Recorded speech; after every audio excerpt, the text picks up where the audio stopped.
Sekarang misalnya di Jawa Timur, kepala-kepala dinas juga merasa bahwa jalan saya terlampau cepat gitu. Saya bilang ini bawaan badan, karena dulu saya tukang naik gunung ya bilang. Hobi saya hiking. Ya, sih kan. Kita konsolidasinya itu ngegas. Sama kayak saya, kita Ibu tadi ngegas di tanggal 10 Januari. satu di antara dua atau bahkan dua-duanya ingin direkrut oleh Pak Prabowo di kancah nasional. Nah, untuk kalau kemungkinan seperti itu gimana? Kalau saya udah bilang saya fokus di Jawa Timur aja gitu. Ya dulu aja menteri ditinggalin, kan gitu. Mohon doa, insya Allah saya dan Mas Emil akan kembali mengikuti kontestasi Pilgub. Ya. Ini menarik nih, biasanya kan kalau pilkada itu kan. Oh, aku ingin jadi presenter, ingin jadi pembaca berita.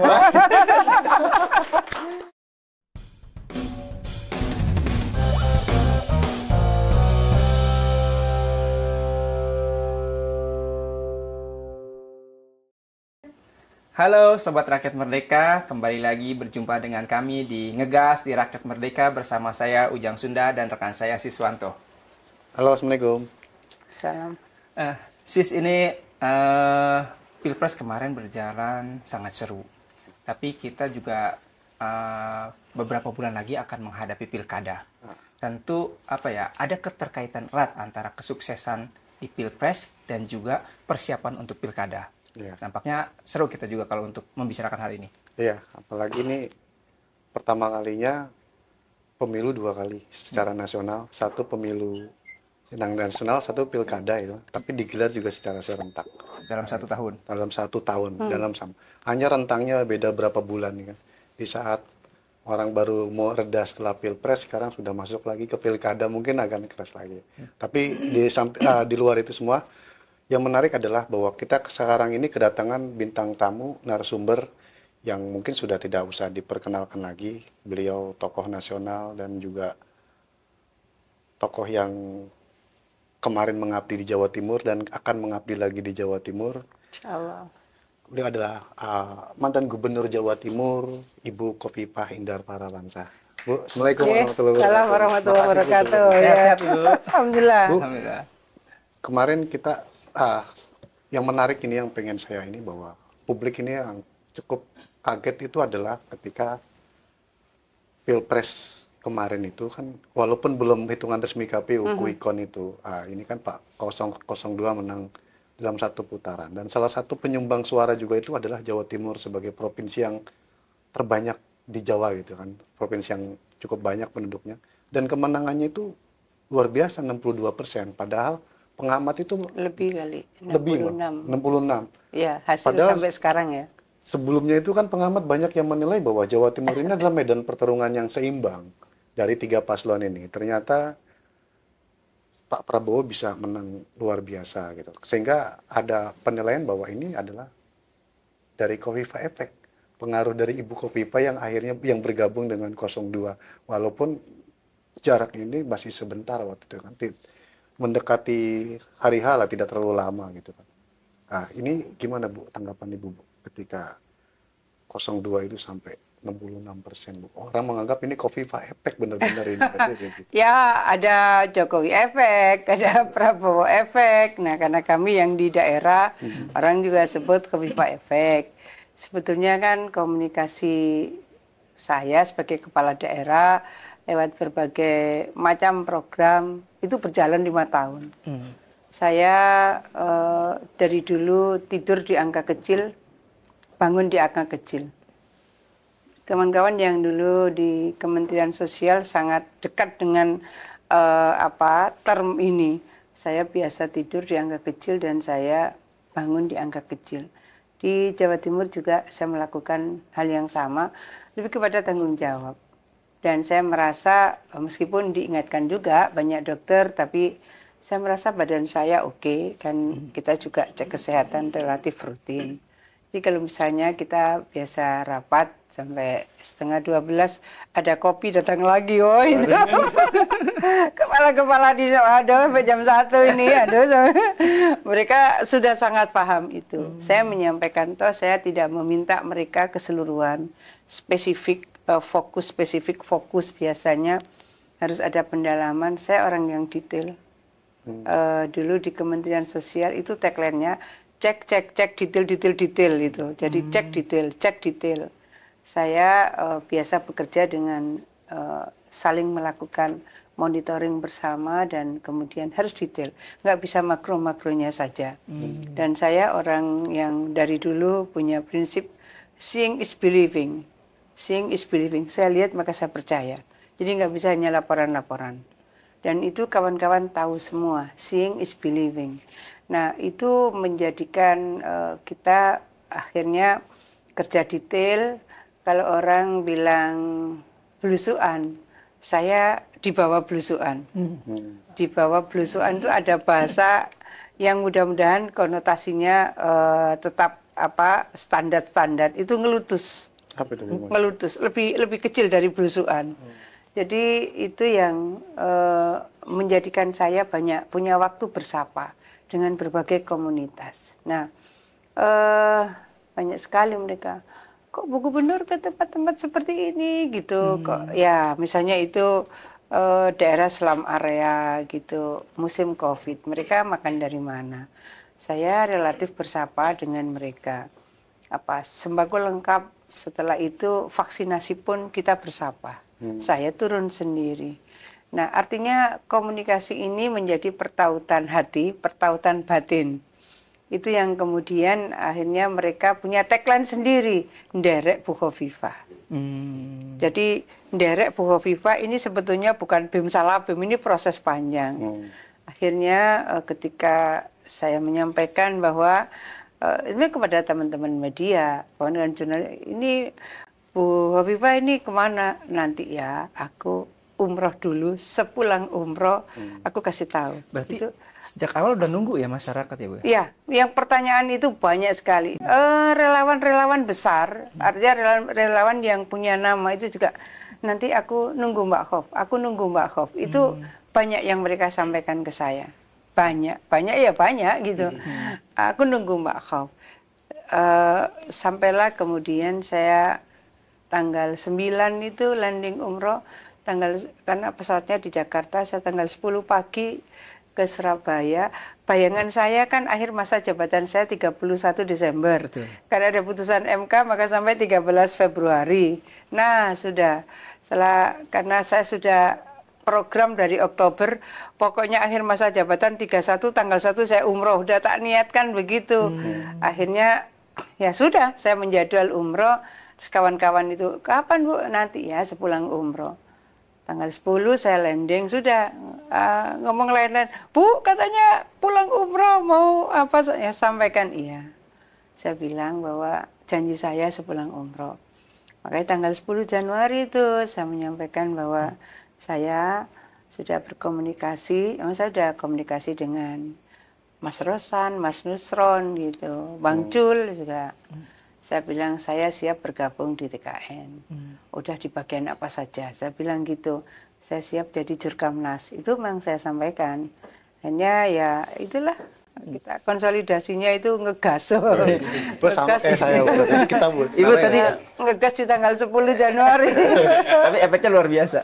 Ibu tadi bilang tidur di angka kecil. Bangun di angka kecil. Berarti kalau dibaca itu tidur di tengah malam, ya, bangun di dini hari. Ya. Nah, itu juga apa diterapkan juga konsep seperti itu pada saat ikut menjadi tim kampanye nasional? Oh, lebih lagi kalau di musim kemarin kampanye, kawan-kawan itu kan saya itu suka menyisir gitu. Bagian ini siapa, bagian ini siapa gitu.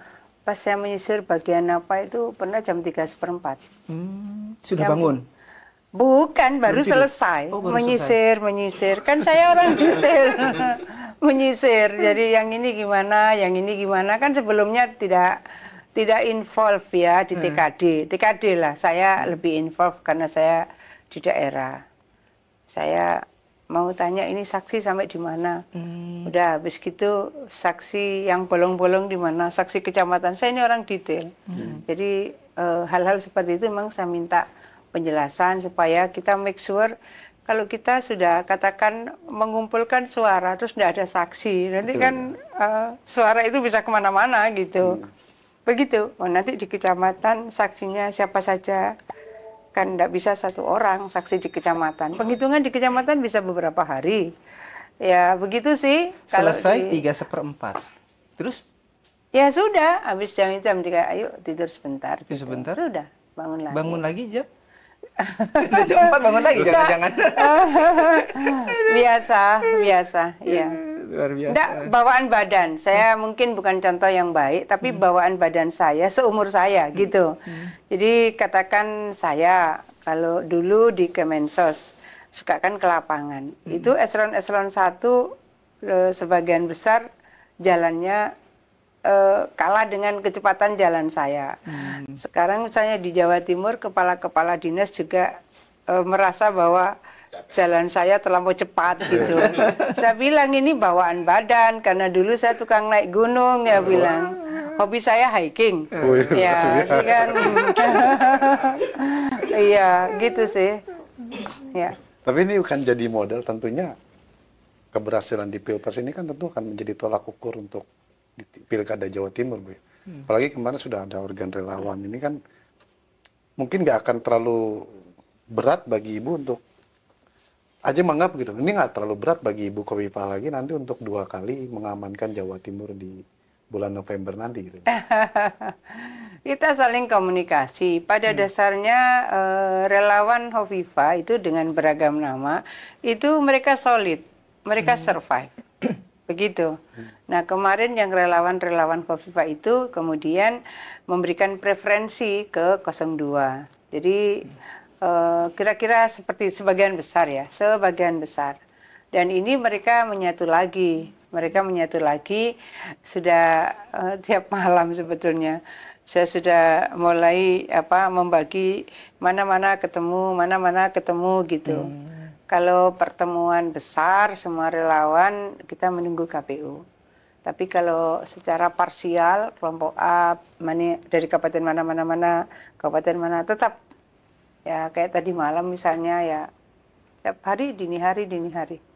Bu, tapi kan ibaratnya Pilpres ini kan sudah selesai kan, tahapannya sudah pencoblosan. Sekarang kan tinggal menunggu putusan resmi KPU. Sementara Pilkada ini kan masih lama, di bulan November lah, kalau putusan KPU. Kalau dari sekarang ini udah mulai ada, setidaknya mulai ada arah ke sana nggak sih Bu, persiapan ke arah ke sana? Begini, melihat Jawa Timur harus melihat dari tingkat partisipasi yang sangat tinggi. Partisipasi yang sangat tinggi itu sudah dilakukan dan memang sudah menjadi agenda tahunan. Kalau pesantren itu kan haflah akhir rusan itu besar-besar. Jadi tinggal kita punya waktu, kita hadir, kita punya waktu, kita hadir. Jadi kan orang bersapa itu bukan karena tolong pilih saya ya, saya mau ikut pilgub, kan tidak seperti itu. Jadi tautan hati itu menurut saya terbangun karena komunikasi yang intensif. Jadi touching heart. Ya, itu yang kita harapkan bahwa ini pada saatnya kemudian akan membangun soliditas saat misalnya saya akan mengikuti kontestasi pilgub misalnya. Tapi tidak berhenti itu. Kawan-kawan SPSI misalnya yang tidak sabar kan udah bikin posko pemenangan Khofifah misalnya. Iya, 2 hari lalu mereka sudah mengumpulkan komunitas dari beragam-ragam gitu, tidak hanya serikat pekerja, serikat buruh. Jadi ya seperti itu. Ada beberapa relawan lain ya sama seperti itu. Jadi udah manasin mesin lah Bu, iya, karena kemarin juga sudah berseiring gitu ya. Gitu sih. Di 2009 Ibu kan didukung oleh beberapa parpol, diantaranya Golkar sama Demokrat. Lalu berpasangan dengan Mas Emil. Nah, untuk prospek 2024 itu sudah ada komunikasi dengan partai dan pasangannya seperti bersyukur ya kami bahwa sudah ada 4 partai yang memberikan rekomendasi. Pertama PAN itu 10 Desember ya. Setelah PAN, kemudian Gerindra. Setelah Gerindra, kemudian Demokrat. Setelah Demokrat, kemudian Golkar. Jadi 4 partai sudah memberikan rekomendasi. Saya merasa cukup nyaman dengan Mas Emil. Jadi di berbagai kesempatan saya menyampaikan kepada publik bahwa mohon doa insya Allah saya dan Mas Emil akan kembali mengikuti kontestasi Pilgub. Ya. Ini menarik nih, biasanya kan kalau pilkada itu kan ketika sudah 5 tahun ini udah menjelang akhir, biasanya udah pecah kongsi deh bahasanya kan. Angka nomor 2. Alhamdulillah, jadi maju bareng lagi gitu tuh. hari ini itu mestinya saya presentasi, saya nggak bisa ke India. Kemudian undangan itu akhirnya kita menyampaikan secara virtual. Tapi karena jam dari India ke sini jatuhnya itu jam 1 tadi, saya pesawat jam 1.15, maka saya minta tolong Mas Emil, kami janjian begitu. Pokoknya mana program gitu.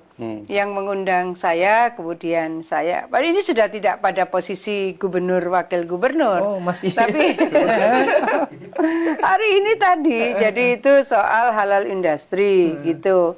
Kebetulan yang di Lahore itu mereka headquarternya ada di UK. Saya kan sempat mendapat penghargaan dari lembaga beliau di UK. Kemudian baru-baru saja mereka datang ke Jawa Timur dan saya diundang. Lalu saya nggak bisa aja sih. Tapi sudah cocokan gitu. Pokoknya nanti kemana yang ibu nggak bisa, saya bisa. Saya akan mewakili. Jadi kayak begitu. Sebegitu dekat komunikasi kami. Walaupun sudah tidak sama-sama menjadi. Ya. Ibu sama Mas Emil itu kan sama-sama pihak yang punya jasa besar terhadap Pak Prabowo Gibran. Nah, mungkin ada juga peluang satu di antara dua atau bahkan dua-duanya ingin direkrut oleh Pak Prabowo di kancah nasional. Nah, untuk kalau kemungkinan seperti itu gimana? Kalau saya udah bilang saya fokus di Jawa Timur aja gitu. Ya dulu aja menteri ditinggalin, gitu. Saya fokus Jawa Timur. Berarti kalau Mas Emil ditarik, mesti berpikir lagi Iya. Bu, tapi kalau partai kan ini sudah cukup, kira-kira ada penjajakan lagi nggak dengan parpol lain demi mencari lebih banyak dukungan politik, Bu? Sebetulnya kan tidak harus penjajakan dalam bentuk rekomendasi. Komunikasi tetap dilakukan. Jadi misalnya saya selesai Pilpres, saya bersahabat sama Pak Said Abdullah misalnya, PDIP, Bu, ya PDI. Saya bersahabat sama Mbak Untari, ketua fraksi PDIP. Saya bersahabat sama wakil ketua DPRD dari PKB, Mbak Ani Maslaha. Ya kita bersaudara. Saya tidak ingin silaturahim terputus karena Pilpres, karena komunikasi yang terbangun selama ini saya merasa sangat bagus. Tadi malam juga Ketua P3 Jawa Timur silaturahim gitu. Jadi kami bersahabat sebegitunya. Ya. Pilihan politik itu boleh beda lah, Bu, ya. Tapi jadi memang sangat tergantung kita memposisikan diri ya. Bagaimana persaudaraan dan silaturahim nggak putus gitu. Mungkin orang nggak sangka Ketua P3 kemudian silaturahim. Kami bersapa dengan wakil ketua DPRD dari PKB gitu. Kan di Jawa Timur sementara ini PKB tertinggi. Betul. Sementara. Kalau tertinggi kan potensial ketua DPRD-nya dari PKB. Ya saya sederhana, Mbak siap-siap pelantikan ketua DPRD. Gitu. Saya aja sederhana gitu bersapa dengan mereka. Dan sebelumnya juga waktu itu kan PKB juga tertinggi ya Bu ya, waktu zaman yang kemarin PDI. Oh, PDIP. 10 tahun lalu PKB. PKB ya. Ya, tapi bahwa saya berkomunikasi, saya merasa ya cair komunikasi saya gitu. Ibu sebenarnya pertimbangan apa yang membuat Ibu ingin konsen di Jawa Timur? Saya lahir Jawa Timur, arek Jawa Timur, dan tentu kita berharap bahwa Jawa Timur menjadi provinsi terdepan di antara semua provinsi di Indonesia. Insya Allah per tahun kemarin Jawa Timur sudah paling depan di antara semua provinsi di Indonesia. Mungkin ini bukan indikator utama, tapi salah satu indikatornya Jawa Timur itu mohon maaf, penghargaannya 738. Dalam 1 tahun. Boten 5 5 tahun. tahun. 5 tahun, ya. Luar biasa itu. 738. Itu kenapa bisa banyak seperti itu? Misalnya penghargaan renewable energy itu 5 item. Dari 5 item itu 4 kita dapat ranking 1, 1 ranking 2. Jadi kita dapat 5-5-nya, ini juara umum ya gitu. Kemudian halal industri. Dari 9 itu kita dapat 7, maka kita juara umum. Kenapa jumlahnya banyak? Karena kita di 1 item itu mendapatkan apresiasi lebih dari 1 dan cukup signifikan. Dan itu bukan tingkat nasional aja, Bu ya? Bukan tingkat nasional aja ya. Kayak yang di UK itu kami juga dapat penghargaan. Jadi ya itu peran semuanya. Jadi kalau kita mau cerita kemiskinan ekstrim di Jawa Timur, turunnya ekstrim. Nah itu kan sekarang kepala desa punya peran, pendamping desa punya peran, para bupati punya peran. Jadi kita nggak bisa klaim itu adalah sukses Pemprov saja, tapi bahwa secara keseluruhan Provinsi Jawa Timur bisa menurunkan kemiskinan ekstrim dari 4,4% di tahun 2020 menjadi 0,82% di tahun 2023. Sudah 0, itu kan sudah 0, itu per Maret. Saya udah bilang September ini kemungkinan sudah makin mendekati 0.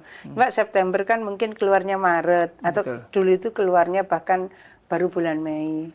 Nah, kita itu waktu itu terlalu berani saya mengambil keputusan menambah anggaran pendidikan sangat signifikan.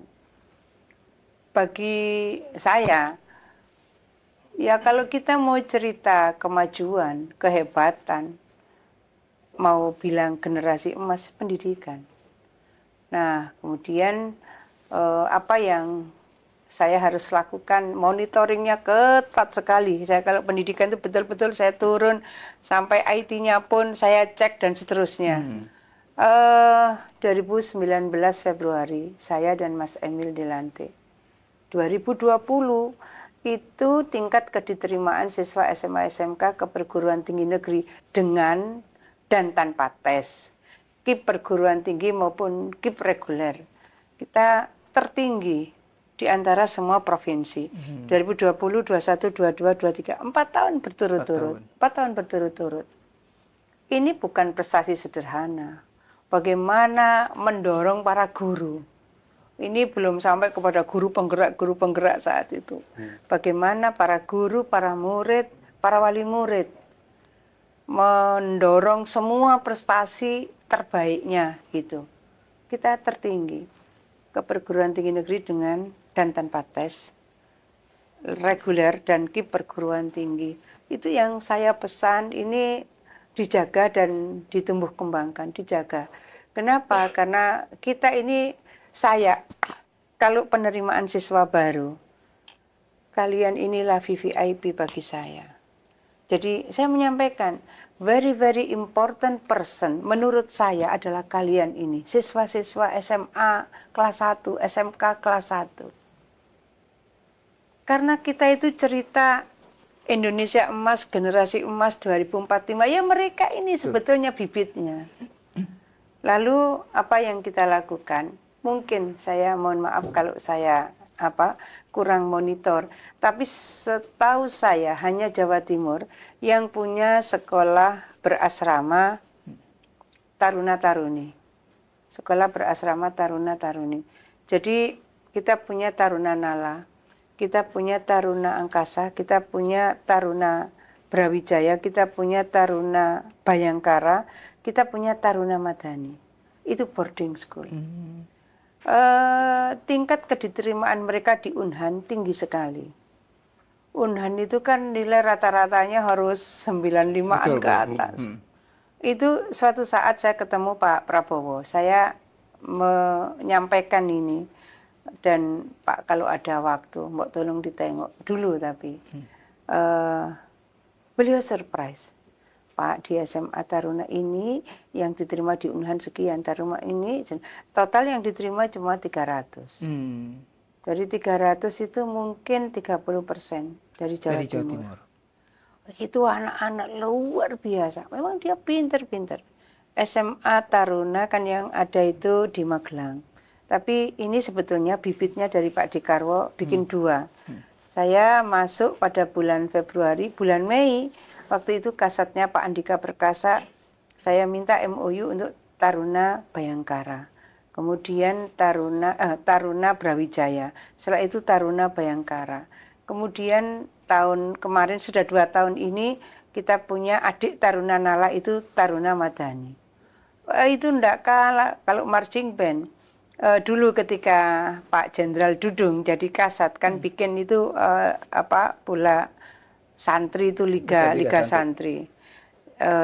Saya bilang Pak Jenderal, mudah-mudahan ini anak-anak saya tidak kalah dengan Akmil. Saya bilang karena mereka kan ikut pentas gitu. Jadi marching bandnya Taruna Brawijaya, kemudian Akmil benar.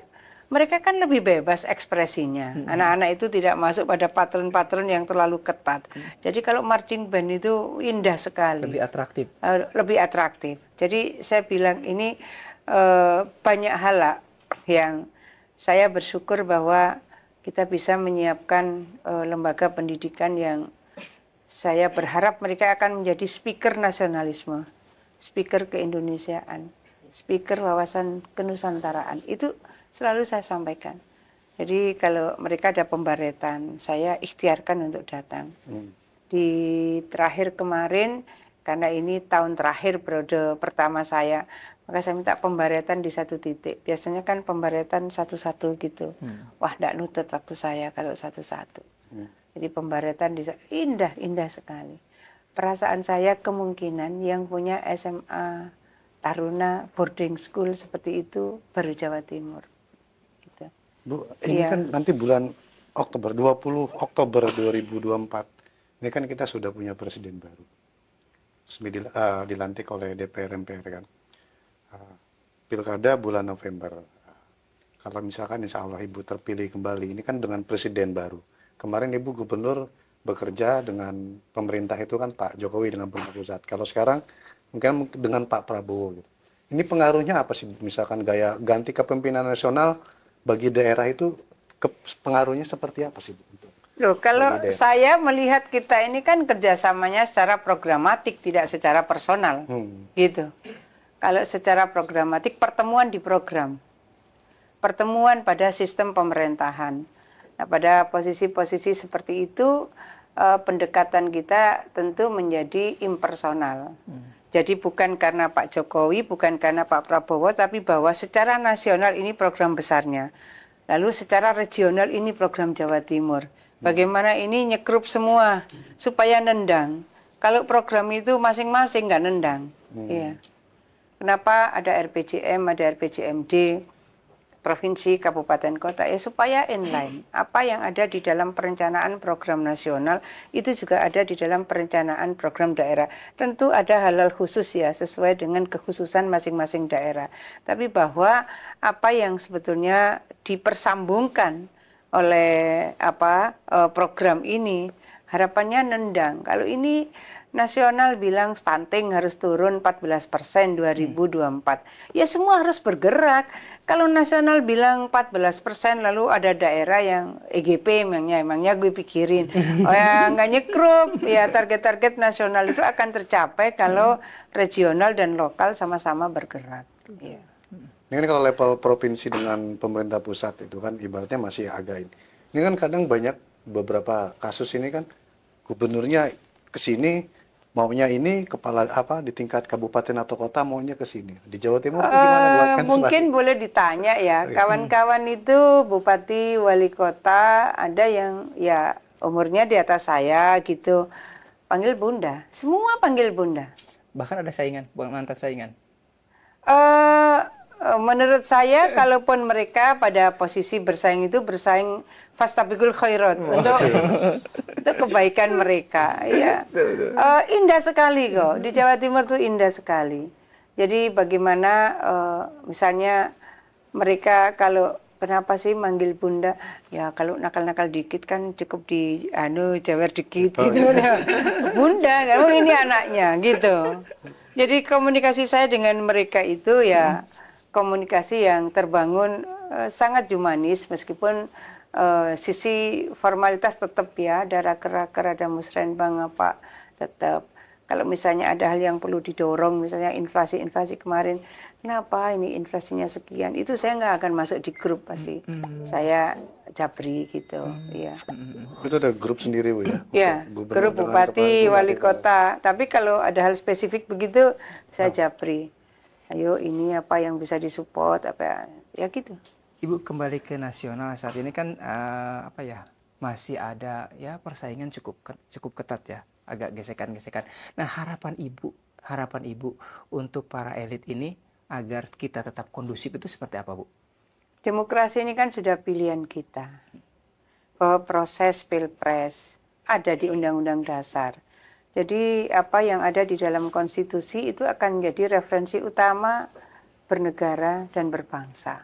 Jadi kalau sudah mengikuti proses-proses yang ada di dalam konstitusi, di breakdown di dalam peraturan perundang-undangan, maka seluruh proses ini saya rasa pada akhirnya akan diikuti dengan kelegowoan. Ya harus legowo. Ada proses regulasi yang bisa dilakukan gitu. Ada MK misalnya. Dalam beberapa kasus MK itu akan melakukan proses dia assessment awal atau asas rasionalisasi dari ini. Kalau dikatakan MK itu kan banyak melakukan hitung-hitungan. Kalau sudah jaraknya sekian itu hitung-hitungan ini notut apa enggak? Ada aspek begitunya.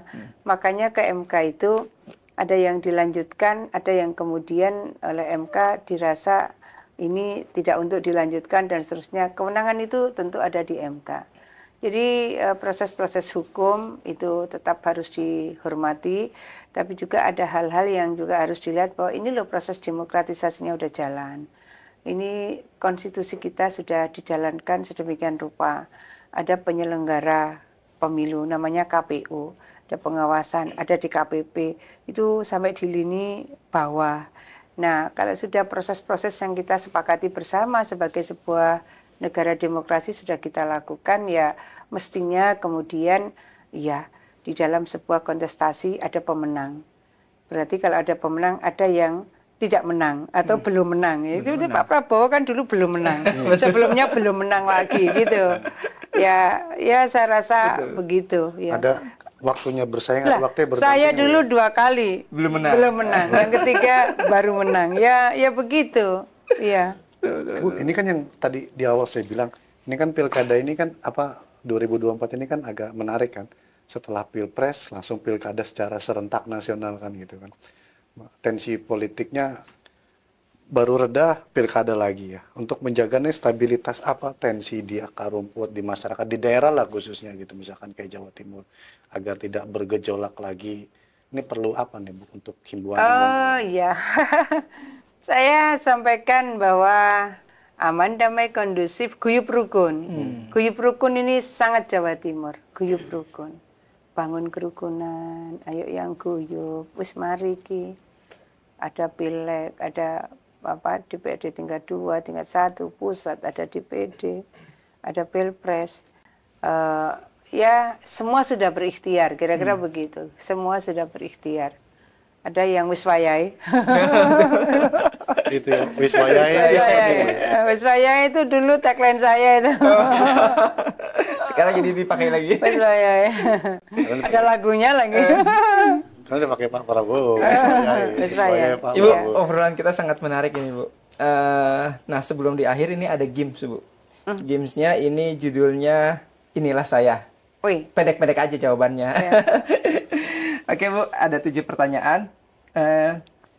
Yang pertama, cita-cita masa kecil apa yang belum tercapai? Oh, aku ingin jadi presenter, ingin jadi pembaca berita. Jadi dulu itu di kampungku itu kan nggak ada TV. Jadi saya kalau pulang ngaji kira-kira jam 8 saya harus ke kompleks dosen YIN gitu. Dan beliau berbaik hati tuh, kita nonton Dunia Dalam Berita. Wah, saya ketemu lah itu Tuti Aditama, top lah saya ngefans. Saya bilang ini orang kok pinter ya, seluruh dunia dia tahu. Anda tahunya ada yang menyiapkan skrip gitu, tapi itu menurut saya kok ini kok ya perempuan ini cerdas banget gitu, seluruh dunia dia tahu. Itu yang menjadikan aku pengen pembaca berita. Yang kedua, waktu itu sebelum mulai kerja di pagi hari, aktivitas apa yang dilakukan? Aduh, ini lazim apa nggak lazim saya bilang. Jadi masing-masing kita ini kan punya bekal. Jadi saya harus sehari itu baca wirid apa, baca. Saya biasa memulai kalau surat itu tanda tangan itu. Itu saya memastikan setiap pagi saya memulai dengan ini, kalau pagi itu berarti bisa jam 5, bisa setengah 6 ya. Karena setiap saya tanda tangan surat pasti saya baca bismillah, sholawat tiap lembar. Jadi kalau berapa tanda tangan saya itu berapa bismillah, berapa sholawat. Setelah itu saya suka sepeda stasioner. Itu ada rangkaian wirid itu. Biasanya saya butuh 1 jam 5 menit. 1 jam 5 menit itu baca apa, kayak orang istighosa saja, tapi saya sambil bersepeda. Itu biasanya butuhnya 1 jam 5 menit. Siapa tokoh politik idola? Saya sebetulnya bukan tokoh politik ya, saya suka Mahatma Gandhi. Iya, bersahaja sekali. Apa yang disukai di dunia politik? Kearifan ya, melatih kearifan kita. Target politik apa yang saat ini belum tercapai? Saya sebenarnya tidak pada target-target begitu ya. Saya mengalir saja sebetulnya. Ya, dari yang mengalir itu ketemulah sekarang pada aliran, bukan aliran itu apa kelompok, bukan ya. Mengalir saja. Nah, saya berharap bahwa Allah akan kasih saya dan masyarakat, tentu masyarakat Jawa Timur, mudah-mudahan memberikan amanah jadi gubernur lagi. Momen politik apa yang paling baik sejauh ini yang Ibu rasakan? Apa itu paling baik atau itu paling mungkin paling bagi saya paling prestigious ya.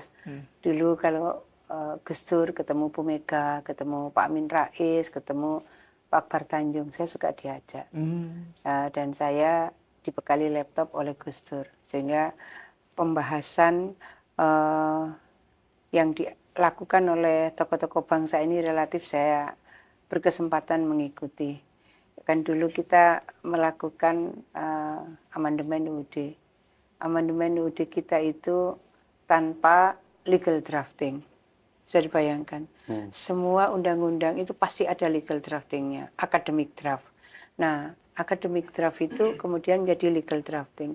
Jadi waktu amandemen itu nggak ada academic draftnya. Amandemen. Saya kelompok pertama di dalam proses melakukan amandemen. Ini pembelajaran luar biasa. Ya. Terakhir Bu, apa yang publik tidak diketahui tentang Ibu? Saya tidak tahu, mereka agak, saya terbuka sih ya. Saya tukang ngopi, orang tahu ya. Kopi saya no sugar, black coffee no sugar gitu.